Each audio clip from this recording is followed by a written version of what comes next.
ನಕಲಿ ಚಿನ್ನದ 510 ಬಳೆಗಳನ್ನು ಅಡವಿಟ್ಟು ಕೋಟಿ ಕೋಟಿ ಕೊಳ್ಳೆ ಹೊಡೆಯಲಾಗಿದೆ. ಮಂಗಳೂರಿನ ಸಹಕಾರಿ ಬ್ಯಾಂಕ್ನಲ್ಲಿ ಅತಿ ದೊಡ್ಡ ಲೋನ್ ಸ್ಕ್ಯಾಮ್ ಒಂದು ನಡೆದಿದೆ. ನೋಡಿ, ಬರೋಬ್ಬರಿ 510 ಡೂಪ್ಲಿಕೇಟ್ ಗೋಲ್ಡ್ ಬಳೆಗಳನ್ನು ಅಡ ಇಟ್ಟು ತೆಗೆದುಕೊಂಡಿರುವಂತಹ ಲೋನ್ ಇದು.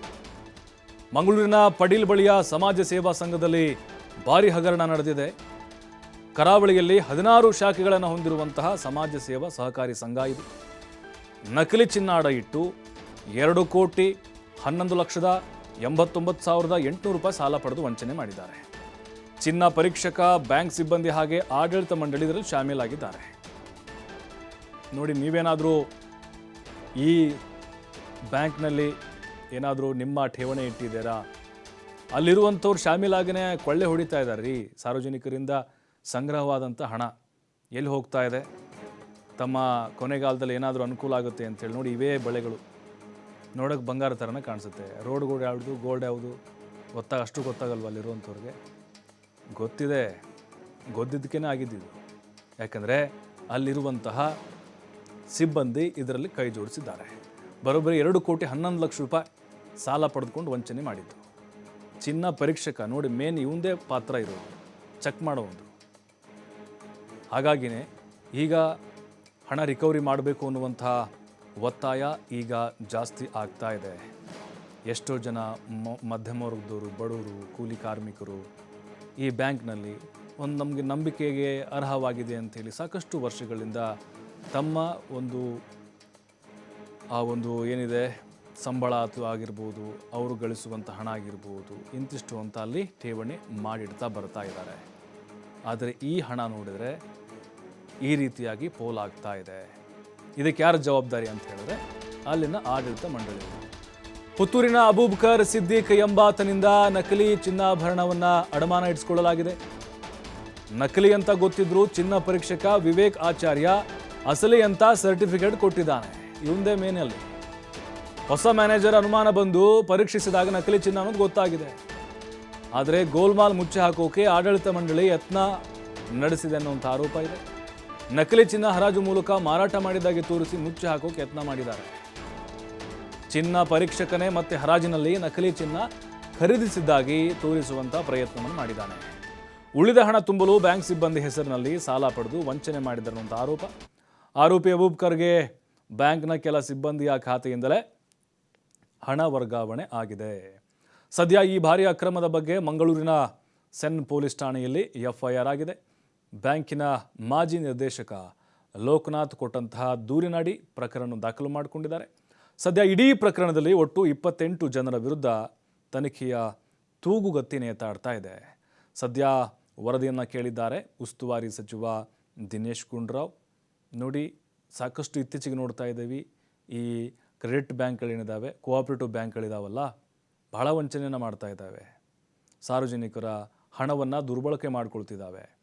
ಅಲ್ಲಿರುವಂತಹ ಸಿಬ್ಬಂದಿಗಳೇ, ಬೇರೆ ಯಾರೂ ಇಲ್ಲ, ಅಲ್ಲಿರುವಂಥವರ ಮಸಲತ್ತಿನಿಂದ, ಅವರ ಬೆಂಬಲದಿಂದಾಗಿಯೇ ಈ ರೀತಿಯಾಗಿ ಹಗಲು ದರೋಡೆಯನ್ನು ಮಾಡ್ತಾ ಇದ್ದಾರೆ. ಸಾರ್ವಜನಿಕರು ಆದಷ್ಟು ನೀವು ಅದರ ಸತ್ಯಾಸತ್ಯತೆ ಏನಿದೆ ಅದನ್ನು ನೋಡಿಕೊಂಡು ನಿಮ್ಮ ಹಣವನ್ನು ಅಲ್ಲಿ ಇಡಬೇಕು, ಅಥವಾ ನಿಮ್ಮ ಬಂಗಾರವನ್ನು ಅಡಮಾನ ಇಡಬೇಕು. ಇವು ನೋಡಿ, ಸಿದ್ದಿಕ್ ಅಂತ ಬಂದಿದ್ದ, ಅಲ್ಲಿ ಆ ಬಳೆಗಳು ಫೇಕ್, ಅವೆಲ್ಲ ಡೂಪ್ಲಿಕೇಟ್ ಅಂತ ಗೊತ್ತಿದ್ರೂ ಕೂಡ ಆ ಚಿನ್ನ ಪರೀಕ್ಷಕ ಏನಿದ್ದಾನೆ ಚೆಕ್ ಮಾಡುವಂಥವನು, ಅವನೇ ಅವ್ರಿಗೆ ಪ್ಲ್ಯಾನ್ ಹಾಕಿಕೊಟ್ಟು ಅದನ್ನು ಮುಚ್ಚಿಡುವಂಥ ಪ್ರಯತ್ನ ಮಾಡಿದ್ದಾನೆ.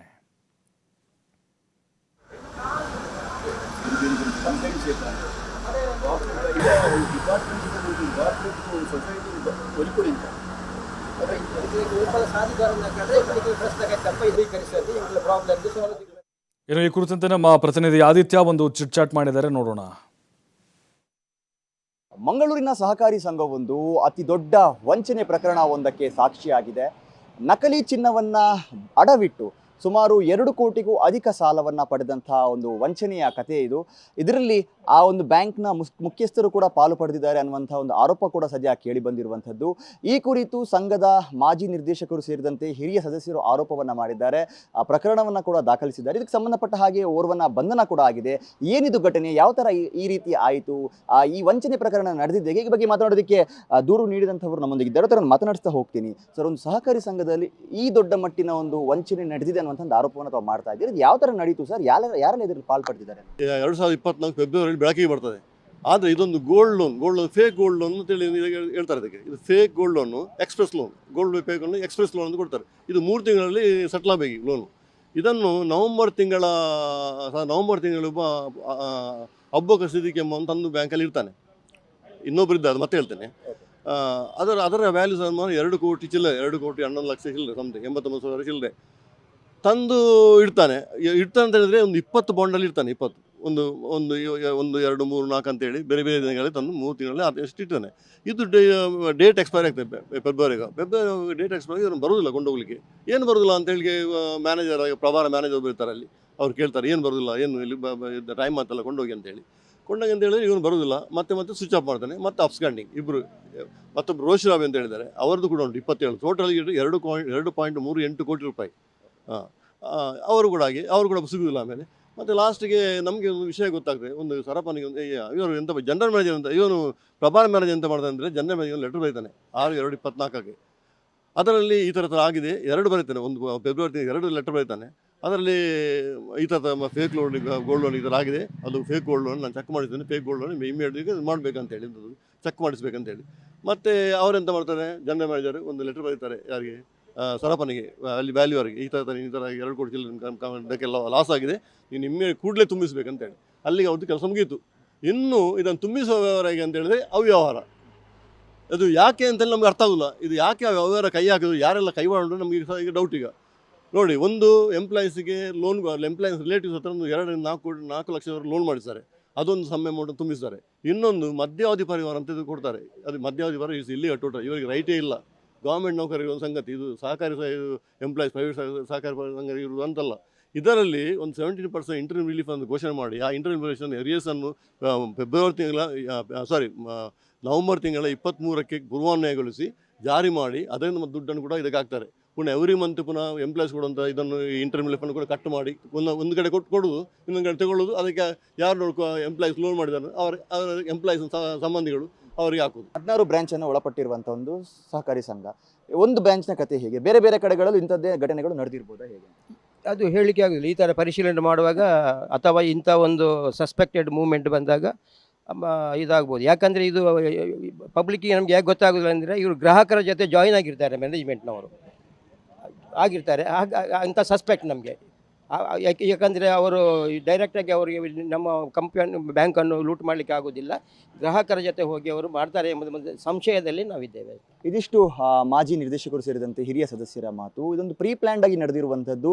ಗ್ರಾಹಕರ ಜೊತೆ ಕೈ ಜೋಡಿಸಿ ಅವರನ್ನು ಬಳಕೆ ಮಾಡಿ ಈ ರೀತಿಯ ಒಂದು ವಂಚನೆಯನ್ನು ಸದ್ಯದ ಆಡಳಿತದಲ್ಲಿರುವಂಥ ಮುಖ್ಯಸ್ಥರು ಮಾಡಿದ್ದಾರೆ ಅನ್ನುವಂಥದ್ದು ಆರೋಪ. ಇನ್ನು ಪೊಲೀಸ್ ತನಿಖೆಯಿಂದ ಯಾವುದೆಲ್ಲ ವಿಚಾರಗಳು ಬೆಳಕಿಗೆ ಬರುತ್ತೆ ಅನ್ನೋದನ್ನು ಕಾದು ನೋಡಬೇಕಾಗಿದೆ. ಕ್ಯಾಮ್ರಾ ಪರ್ಸನ್ ಕೃಪೇಶ್ ಪೂಜಾರಿ ಜೊತೆ ಆದಿತ್ಯ TV5 ಮಂಗಳೂರು.